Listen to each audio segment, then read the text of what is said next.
So hello students, how are you all? Jai Hind to all of you. आज discussion जो आपके साथ करने जा रहा हूँ वो हमारा लेक्चर नंबर 17 चल रहा है, एनालिटिकल ज्योमेट्री का, जो कि हम मैथमेटिक्स ऑप्शनल यूपीएससी के लिए देख रहे हैं। इसमें हमने अभी तक ऑलरेडी प्लेन्स को कवर कर लिया, जो कि शुरुआती 12 लेक्चर्स में था। छोटे छोटे लेक्चर्स मेरे हैं, लेकिन अब भले ही नंबर ऑफ क्वांटिटीज़ उनकी ज़्यादा है।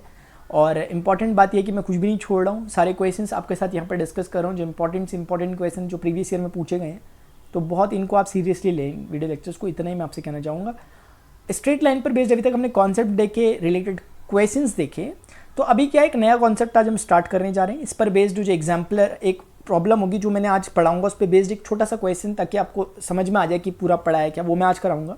उसके बाद बाकी जो इसमें पैटर्न्स है, नंबर ऑफ पैटर्न्स जो बन सकते हैं, वो मैं आपके साथ डिस्कस करूंगा आगे जाकर। ठीक है, तो स्टार्ट करते हैं। General form of a straight line, ये हमारा आज का टॉपिक है। देखिएगा, general form of a straight line ये आज का हमारा टॉपिक है। क्या होता है इसमें, जरा ध्यान से समझिएगा। कुछ भी नहीं होता यार। सबसे पहली बात तो आप इधर देखो, आप छोड़ो बाकी बातें इधर उधर की। इधर देखो, आप देखो, ये हमारे पास एक प्लेन है, ये एक प्लेन है हमारे पास। इस तरीके से हमारे पास एक दूसरा प्लेन है, दूसरा प्लेन कुछ इस तरीके का हमारे पास एक और प्लेन है। ये दो प्लेन्स हमारे पास मौजूद है, ये दो प्लेन्स हमारे पास मौजूद है। यार कितने अजीब से प्लेन बन रहे हैं, एक मिनट। ये एक प्लेन है हमारे पास और ये एक दूसरा अनदर प्लेन है। ये दो प्लेन हमारे पास हैं, दोनों के दोनों ऐसे करके रखे हुए, कैसे भी करके। और आपको पता है कि जब भी दो प्लेन आपस में मिलते हैं आकर के, तो बीच में एक लाइन बनाते हैं। ये बहुत इंटरेस्टिंग फैक्ट है। आपकी पेपर है, बुक का फर्स्ट पेज, बुक का लास्ट पेज, बीच में एक बाइंडिंग बना रहे हैं, वही लाइन बना रहे हैं। आपके सामने दीवार है, बगल में दीवार है, बीच में एक लाइन बन रही है। यानी दो प्लेन मिलकर के एक लाइन बना रहे हैं। जैसे दो लाइन मिलकर के एक प्लेन बनाती है। एक लाइन है एक्स एक्सिस वाई एक्सिस, दोनों ने मिलकर बीच में एक प्लेन बना दिया, एक्स वाई प्लेन। दो प्लेन मिलकर के लाइन बनाते हैं और दो लाइन मिलकर भी प्लेन बनाती है। जबरदस्त बात है यार। तो इसका मतलब ये जो दो प्लेन है, उन्होंने एक लाइन बनाई है। इस प्लेन का कुछ नामकरण कर देते हैं, लेट अस से प्लेन 1 बोल देते हैं, इसे लेट अस से प्लेन 2 कह देते हैं। ये प्लेन 1 की शक्ल कैसी होगी? a2x plus b2y plus c2z plus d2 equal to 0 type की होगी। ये लाइन प्लेन की इक्वेशन।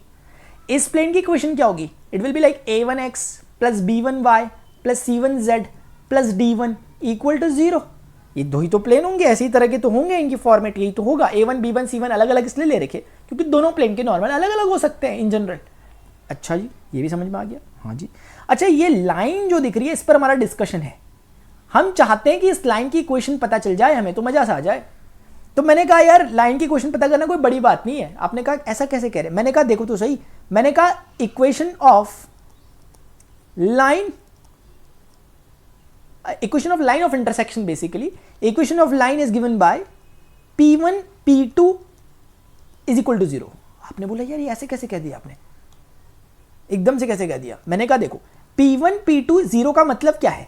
इसका मतलब सिर्फ यही है कि either p1 is equal to 0 और p2 is equal to 0। आपने कहा वो तो समझ रहे हम थोड़ा बहुत, लेकिन फील सा नहीं आ रहा। मैंने बोला आता है, अभी रुक जाओ, फील भी आएगा। हम आ गए तो फील भी आएगा।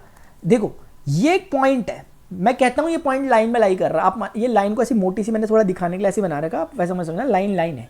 अच्छा, ये जो पॉइंट मैंने डाला, लेट से इस पॉइंट का नामकरण कर देते हैं कुछ की। पॉइंट पी मैंने डाला जिसका नाम है एक्स वाई जेड। मुझे बताओ ये पॉइंट पी जो है लाइन में जो लाई कर रहा है, क्या ये प्लेन 1 में लाई कर रहा है? हाँ जी कर रहा है। इसका मतलब क्या हुआ? इसका मतलब तो कुछ नहीं हुआ, बस ये हुआ कि वो जो एक्स वाई जेड है वो इसको सेटिस्फाई करेगा, यानी अपना आंसर 0 के इक्वल देगा। अच्छा, एक सेकेंड बस रुको थोड़ा सा, मैं यहां पर आपके लिए पूरी प्लानिंग तैयार कर देता हूं पहले, ताकि एकदम से हम इसे हिट करें। जब मैं p1 p2 is equal to 0 कहता हूं, तो what do I mean by it?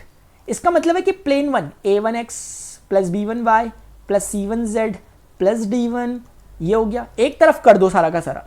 Plane 2 को लिख दो, a2x plus b2y plus c2z plus d2 equal to 0। बस यही तो मतलब है इसका जो ऊपर लिखा हुआ। अब आप समझो, जब मैं कह रहा हूं कि कोई पॉइंट रेड लाइन में, यानी कि कोई पॉइंट लाइन में लाई कर रहा है, तो इसका मतलब यह है कि वो प्लेन 1 में लाई कर रहा है। और अगर वो प्लेन 1 में लाई कर रहा है, क्या वो पॉइंट इस चीज को 0 कर देगा? अरे कर देगा यार। एक्स वाई जेड जैसे ही डालोगे तो आंसर 0 आएगा ना, क्योंकि वो लाई कर रहा है प्लेन में। तो अगर इसका आंसर 0 आ गया तो क्या बाकी का भी 0 नहीं हो जाएगा? क्या सेटिस्फाई नहीं हो जाएगा? हो जाएगा। अच्छा, जब ये पॉइंट प्लेन 1 पे लाई कर रहा है, क्या उसी समय ये प्लेन 2 पे भी लाई कर रहा है? हाँ जी। तो इसका मतलब अगर मैं प्लेन 2 पर, ये जो कि प्लेन 2 है, अगर मैं इस एक्स वाई जेड को डालता हूं, क्या ये पूरा आंसर 0 हो जाएगा? हो जाएगा। तो क्या ओवरऑल 0 हो जाएगा? हो जाएगा। अब आप समझ लो मतलब क्या है।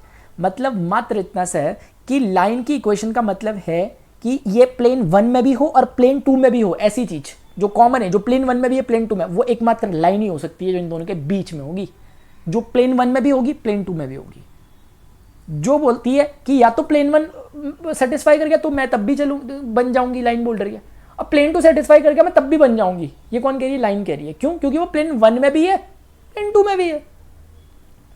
इसीलिए ये क्या हो गई, ये आपकी प्लेन की, ये लाइन की इक्वेशन हो गई। This is what the equation of line, line की इक्वेशन है। समझ में आ रहा है? इसको इस तरीके से हमने लिखा।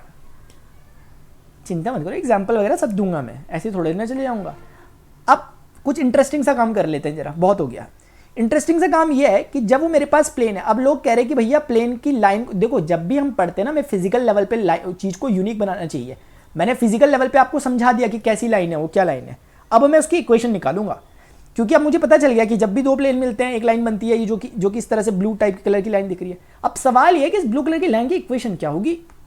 अब मुझे तो पता है कि भैया, अरे चल क्यों नहीं रहा, कभी कभी ऐसी करता है ये। Equation of line, equation of line एक ही है यहाँ पे, इसलिए मैं अलग से कुछ नामकरण नहीं कर रहा। इक्वेशन ऑफ लाइन यानी ब्लू कलर की लाइन। तो आप बताओ किसी भी लाइन की इक्वेशन क्या होती है कि अगर आपने x minus x1, y minus y1, z minus z1 और अपॉन में उसका डायरेक्शन रेशियोज उसके ये रख दिए, तो आपकी लाइन की इक्वेशन निकल जाती है। मतलब क्या हुआ समझा देता हूं, अभी दोबारा से रिवाइज हो जाएगा। यानी कि अगर कोई भी लाइन है किसी पॉइंट से पास कर रही है x1, y1, z1 से, एक तो इन्फॉर्मेशन ये पता होनी चाहिए, साथ में पता होना चाहिए कि डायरेक्शन क्या है, क्योंकि एक पॉइंट से तो बहुत सारी जगह जा सकती है लाइन। लेकिन जैसे ही मैं कह देता हूं कि इस वेक्टर के, बी वेक्टर के पैरेलल होनी चाहिए, तो अब लाइन यूनिक हो गई। अब लाइन फिजिकल लेवल पे यूनिक हो गई। तो ये जो बी वेक्टर है, जिसको हम जनरली अपनी पढ़ते समय प्रीवियसली हमने इसको इस तरह का नामकरण किया था, तो वही नामकरण को मैंने आज भी फॉलो किया, एबीसी नाम दे दिया। तो ये डायरेक्शन रेशियोज है, इसे लाइन के डायरेक्शन रेशियोज भी कह सकते हो। वैसे देखा जाए तो उसके पैरेलल वेक्टर के हैं वो। मैं ज़्यादा नहीं कहूँगा, वरना मैं एक लाइन बोलने वाला था। मैं बोलने वाला था कि दो पैरेलल जो वेक्टर होते हैं उनके डायरेक्शन रेशियो प्रोपोर्शनेट होते हैं। मैं नहीं कहूँगा, लेकिन आप कंफ्यूज हो जाओगे, क्या पता। नहीं कहता, ठीक है। तो आप समझ गए मेरी बात। मैंने क्या कहा? मैंने सिर्फ इतना कहा कि लाइन की इक्वेशन अगर मुझे चाहिए तो मुझे ये चीज चाहिए, क्या? x1, y1, z1, वो पॉइंट जहां से लाइन पास कर रही है, एक बात। और इस लाइन के डायरेक्शन रेशियोज टाइप के मिल जाते तो यार दिन बन जाता, लाइन की इक्वेशन आ जाती। आपने कहा अच्छा, मैंने कहा और क्या? ये क्या है? ये लाइन के सिमेट्रिक फॉर्म है माय डियर, ये लाइन के सिमेट्रिक फॉर्म है इक्वेशन ऑफ लाइन। जो पीछे पढ़ाया P1 P2 = 0, ये क्या? General form. अब हम चाह रहे हैं जनरल फॉर्म और सिमेट्रिक फॉर्म में रिलेशन टाइप का, अभी आगे निकाल के दिखाऊंगा। अच्छा एक बात बताओ, क्या आपको अगर मैं कहूं कि ये जो प्लेन है ना, इस प्लेन है तो एक नॉर्मल भी होगा, नॉर्मल वेक्टर, और उसकी शक्ल क्या होगी बोलो? a1 i cap plus b1 j cap plus c1 k cap. क्यों? क्योंकि मैंने इस तरह की इक्वेशन मान रखी है प्लेन की। अगर आप पीछे देखो तो मैंने इसे जब बोला a1 x प्लस b1, तो a1 b1 c1 क्या हो गए? इसके नॉर्मल वेक्टर के डायरेक्शन रेशियोज वही लिखे हुए। इसी तरीके से आपको समझ में आना चाहिए कि अगर ये प्लेन है तो इसमें भी कुछ ना कुछ एक नॉर्मल वेक्टर इसका भी अपना होगा, तो वो भी कुछ शक्ल का होगा, और उसकी शक्ल 100% a2 i cap plus b2 j cap plus c2 k cap type की होनी चाहिए। क्यों? क्योंकि मैंने उसकी इक्वेशन इस तरह से मानी हुई है, a2 x plus b2 y plus c2 z। तो नहीं होना चाहिए, होना चाहिए। अच्छा तो ये इसकी परपेंडिकुलर हो गया, बहुत सुंदर। ये इसकी परपेंडिकुलर हो गया, बहुत सुंदर। क्यों कर रहे हो इतना प्रणव आप? ये क्यों परपेंडिकुलर बना रहे हो इन्हें? मैंने कहा सुन तो लो बात यार, पहले बाद में बोलना। फिर आप ये बताओ कि ये जो लाइन की इक्वेशन आप निकालना चाह रहे हो, एक बारी के लिए मान लेता हूं कि इसके डायरेक्शन रेशियो ABC है, जो कि मैंने नीचे ऑलरेडी मान के चल गया हूं मैं। Let the direction ratios of line will be ABC। एक बात बोलो यार पास आके, ये जो लाइन है ना, इसके डायरेक्शन रेशियो जो आपको दिखाई दे रहे हैं ना, ये लाइन पहले तो ये बताओ प्लेन में लाई कर रही कि नहीं कर रही? अच्छा ये नॉर्मल वेक्टर जो है प्लेन के परपेंडिकुलर है कि नहीं है? तो क्या मैं अगर ये कह दूं आपको कि जो नॉर्मल वेक्टर n1 वेक्टर है ये लाइन के परपेंडिकुलर है, तो आप नाराज हो जाओगे क्या यार तुरंत से? सिमिलरली अगर मैं कहूं कि जो नॉर्मल 2 है, क्योंकि ये प्लेन के परपेंडिकुलर है और लाइन प्लेन 2 पर लाई कर रही है, तो क्या दोनों आपस में परपेंडिकुलर है? बोलो हाँ जी, हाँ बिल्कुल सही बात है। लेकिन लाइन कहने का मतलब उसकी डायरेक्शन रेशियो, समझ में आ रही बात? यानी कि आप समझ गए कि जब भी कोई दो चीजें आप वो होती है तो उनके डॉट प्रोडक्ट का आंसर 0 होता है। अब नॉर्मल वेक्टर के जो कंपोनेंट्स हैं वो a1 b1 c1 है, लाइन के जो कंपोनेंट्स हैं वो abc है। तो भैया a1a plus b1b plus c1 c, आपको ऐसा तो नहीं लग रहा ये कौन से क्या कहना चाहते हैं आखिर? ये ऐसा तो नहीं लग रहा कि सब कुछ ऊपर से जा रहा? बहुत सिंपल बात कर रहा हूँ यार मैं। सिमिलरली क्या आप नहीं मानते a2a plus b2b plus c2c मतलब c2c इज इक्वल टू 0? क्यों कर रहा हूँ? क्योंकि यार डॉट प्रोडक्ट 0 होता है ना हमेशा, जब भी दो वेक्टर्स आपस में परपेंडिकुलर होते हैं। कौन दो वेक्टर परपेंडिकुलर है? नॉर्मल वेक्टर और इसके पैरेलल जो एक बी वेक्टर टाइप का इसके होगा, दोनों परपेंडिकुलर है ना यार।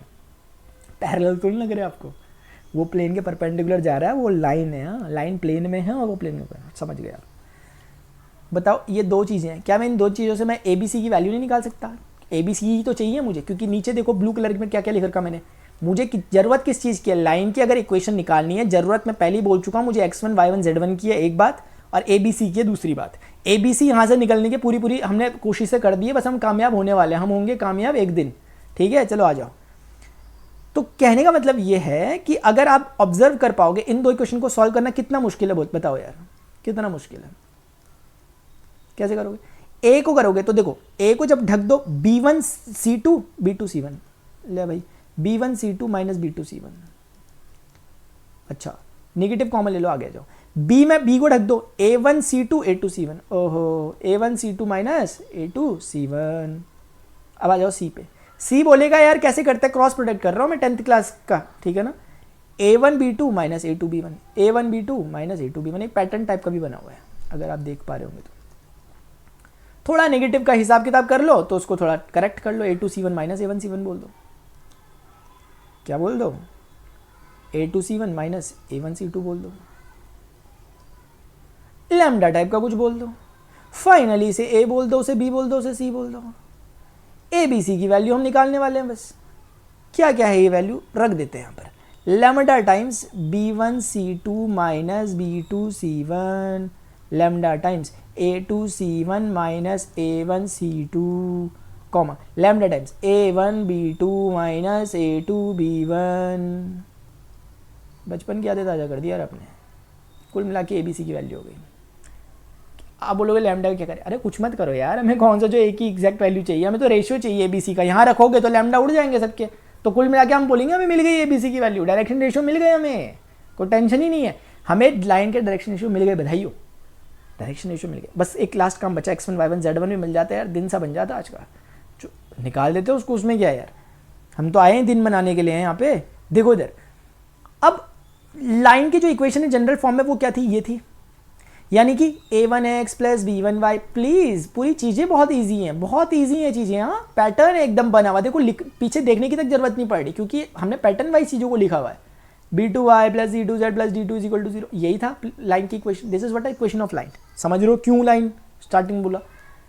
तो यार इसका मतलब क्या हो रहा है, इसका मतलब हो रहा है इधर a1x plus b1 is equal to 0, b1 ये जो लिख रहा हूँ यार देख लो इधर, d1 इज इक्वल टू 0, और basically a2x plus b2y plus c2 is equal to 0। अब समझना जरा, मैं एक बड़ी ज़बरदस्त सा काम करने वाला हूँ मैं, देखो ये z है, समझना प्लीज़ यार, अब पता नहीं यार आप समझ पाओगे नहीं पाओगे, लेकिन मैं एक ट्राई तो मार ही लेता हूँ यार, आया हूँ तो मार ही लेता हूँ ट्राई। देखो इधर ये दो प्लेन है, वही दो प्लेन जिनकी हम चर्चाएं कर रहे थे, ये कोई x एक्सिस है, ये कोई y एक्सिस है, ये कोई z एक्सिस है, रफली बना रहा हूँ फिगर, देखना जरा ध्यान से समझना, जिस लाइन पर हम चर्चा कर रहे हैं वो कोई ये लाइन है।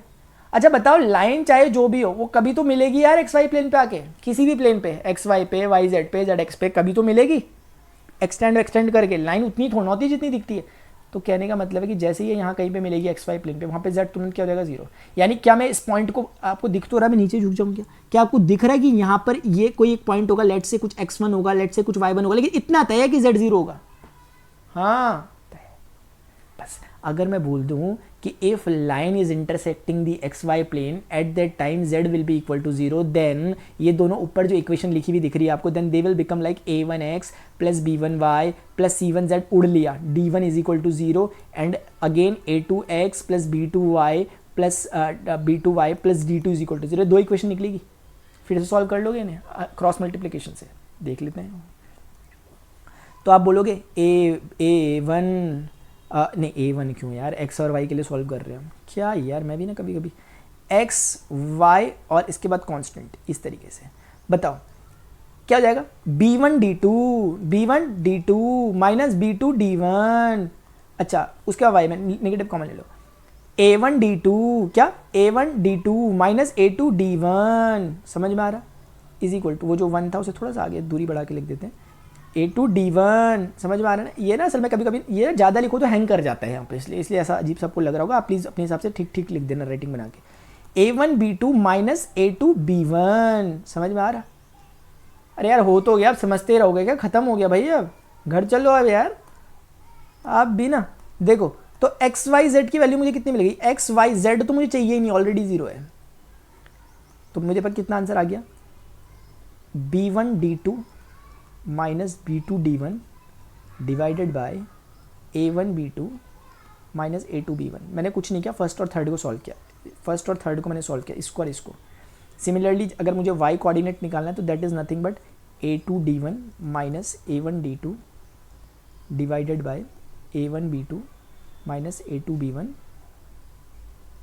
a2b1 comma 0। आई होप आपको समझ में आ गया होगा, क्योंकि अब खुद बताओ, ये हम कह सकते हैं कि लाइन इस पॉइंट से पास कर रही है, तो क्या मुझे अब देखो ना b1 d1 a1 c1 ये सब तो पता है ना अपने को यार, क्योंकि प्लेन की इक्वेशन पता है, तो ऑटोमेटिकली 2 पॉइंट्स निकल गए, तीसरा 0 हो गया। तो कुल मिलाकर हम कह सकते हैं कि लाइन जिस पॉइंट से पास करी, एक पॉइंट पता चल गया और ABC पता चल गया। ये एक स्ट्रक्चर था, ये क्वेश्चन नहीं था, ये स्ट्रक्चर था कि अब कुछ भी आएगा हम सॉल्व कर देंगे ऐसे। अब एक एग्जाम्पल के थ्रू देखना चाहते हो आप, दिखा देता हूँ।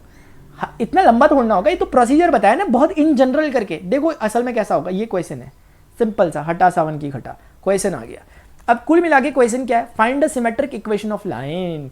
यानी कि इन्होंने अब जैसे ये बोलते हैं, ये तो हम समझ जाएंगे भाई लाइन है, क्योंकि ये प्लेन की इक्वेशन, ये प्लेन की इक्वेशन, 2 प्लेन मिलके एक लाइन बनाते हैं। यानी कि x minus Y is equal to 0 and 3x minus Z plus 8 equal to 0। ये क्या होगा, basically they are nothing but like a plane. ये 2 आपस में प्लेन होंगे, जिसमें से एक कुछ प्लेन P1 टाइप का 0 होगा, एक दूसरा P2 प्लेन टाइप का 0। दोनों दिख रहे हैं आपको 0 के बराबर। इसको प्लेन P1 कह दो, इसको प्लेन P2 कह दो। हमेशा ध्यान रखना राइट हैंड साइड में 0 बचा देना, ठीक है। If someone is saying what will be the equation of line in general form, पहले मैं ऐसे दिखाने के लिए आपको कर रहा हूं, मुझे सिमेट्रिक में बोला हुआ है, मैं पहले आपको लिख के दिखा रहा हूं। इन जनरल फॉर्म कैसी होगी, this is nothing but P1 P2 is equal to 0। मैं पूरी बात को कवर कर रहा हूं जो मैंने पीछे पढ़ाई, ताकि आपको एक बार समझ में आ जाए। x minus Y 3x minus Z plus 8 equal to 0, ये मतलब हुआ उसका। ये जो चीज दिख रही है लाइन की इक्वेशन है, पता है आपको। अब क्योंकि आप जब इसे सॉल्व करोगे, खोलोगे, तो वापस ऐसे ही खुल जाएंगे ना, कि इधर ये 0 आधे वो 0। अब मैं क्या बोलूंगा, प्लानिंग पता है भाई अपने को, हम प्लानिंग फॉलो करने वालों में से। अब आप खुद बताओ कि कितने लोग एग्री कर रहे हैं इस बात से कि यार इस पर एक नॉर्मल वेक्टर होता होगा। नॉर्मल वेक्टर, क्या मैं इस नॉर्मल वेक्टर का नाम बता सकता हूं? बिल्कुल बता सकता हूं जी, क्योंकि x का कोफिशिएंट 1 है, y का -1 है। बोलो i cap minus J cap plus 0 k cap, ऐसे ही तो निकलता है नॉर्मल। इसका मान लेते हैं नॉर्मल वेक्टर ये n2 वेक्टर। बोलो n2 वेक्टर नहीं निकाल पाओगे आप। 3i cap 0 j cap minus k cap, समझ रहे हो आप? ये निकल गए, ऐसे ही निकालते हैं भाई हम, हवा में निकाल लेते हैं। चलो ठीक है। अब प्लानिंग जो थी वो थी, प्लानिंग ये थी कि भैया ये लाइन की इक्वेशन पे चर्चाएं चल रही है रेड कलर की, और मान लेते हैं कि let the equation of line is, आपको समझाने के लिए प्रॉपर वही पैटर्न फॉलो कर रहा हूं। Equation of line is x minus x1 y minus y1, exact pattern follow कर दिया आपके लिए यार। आप भी याद रखोगे किससे पाला पड़ेगा था। देखो ये ABC, इसका मतलब मैंने मान लिया कि लाइन के डीआर्स क्या है, ABC। तो क्योंकि लाइन, रेड लाइन इस नॉर्मल वेक्टर के परपेंडिकुलर होगी, n1 के भी n2 के भी, इसीलिए वो सेटिस्फाई करेगी इक्वेशन को। मैं आपको प्रॉपरली खोल कर दिखा रहा हूं, ठीक है। तो n1 वेक्टर जो होगा परपेंडिकुलर है लाइन के, और सिमिलरली n2 भी परपेंडिकुलर है लाइन के। तो पहले वाले से क्या समझ में आता है कि लाइन के डीआर्स क्या है, ABC। उसके क्या है, देखो ध्यान से 1 माइनस 1 0, यानी a इंटू 1 कितना हो गया a, b इंटू माइनस 1 कितना हो गया b, c इंटू 0 0, तो कुल मिला के 0 के इक्वल होना चाहिए। डॉट प्रोडक्ट 0 होता है ना, ठीक है। अब इधर आ जाओ, n2 में 3 into a 3a, 0 into b 0b, यानी 0 हो गया। और उसके बाद फाइनली बचा c इंटू -1, माइनस का c इक्वल टू 0 हो गया। बेहतर रहेगा कि आप इसको भी कुछ इस तरह का बोल दो। c नहीं है ना वहां, तो कोई बात नहीं, चलेगा, ऐसा लिख दो। अब क्या मैं इक्वेशन सॉल्व नहीं कर सकता, a लिखूंगा, b लिखूंगा, c लिखूंगा, जैसे पिछली बार किया वही काम एग्जैक्ट कर रहा हूं। बहुत सिंपल सा काम है। बोलो -1 इससे मल्टीप्लाई हो रहा है नेगेटिव से, बोलो प्लस हो गया, कोफिशिएंट्स को मल्टीप्लाई करना है। -0 से कोई फर्क नहीं पड़ा, 0 ही हुआ। अच्छा, नेगेटिव करके बी को सॉल्व कर रहे हैं। बी के तो कुछ मत करो, 1 इंटू -1 हो गया, गॉट इट। और उसके बाद 0 इंटू 0 ही हो गया, कोई फर्क नहीं पड़ता। सी में ही देखो, a इंटू मतलब 1 इंटू 0 0, माइनस का प्लस हो गया, प्लस का 3 हो गया यार, ये के हो गया। ABC की वैल्यू कितनी आ गई, ABC की वैल्यू आ गई आपके पास k1 jar k, again k1 jar k और 3k। हमें कोई मतलब ही नहीं है k से, हमें तो सिर्फ इतना सा क्लियरिटी है कि अब हमारा आंसर आ गया x माइनस समथिंग, कुछ डालेंगे यहाँ थोड़ी देर बाद, y माइनस समथिंग कुछ डालेंगे हम यहाँ पे, z माइनस समथिंग कुछ डालेंगे यहाँ पे। लेकिन इतना तो पता चल गया कि यहाँ पे k 3k, यानी 1 1 3 आ गया, क्योंकि k कट गए सब। तो हमारी प्लानिंग आपको समझ में आ रही है कुछ क्या क्या है, बस वो जो अंदर की बॉक्स वैल्यूज है उन्हें भरना है। ये मैं पूरा खोल के दिखा रहा हूं, वरना 2 मिनट से ज्यादा का क्वेश्चन नहीं है। इधर देख लो, अब हम क्या बोलेंगे, अब हम बोलेंगे कि हमें x1 y1 z1 निकालना है। उसके लिए क्या प्लानिंग थी, उसके लिए प्लानिंग ये है कि पहले प्लेन की लाइन की इक्वेशन लिख देते हैं x माइनस वाई। अब थोड़ा सा ना हमें आगे पीछे देख के करना पड़ेगा। x minus Y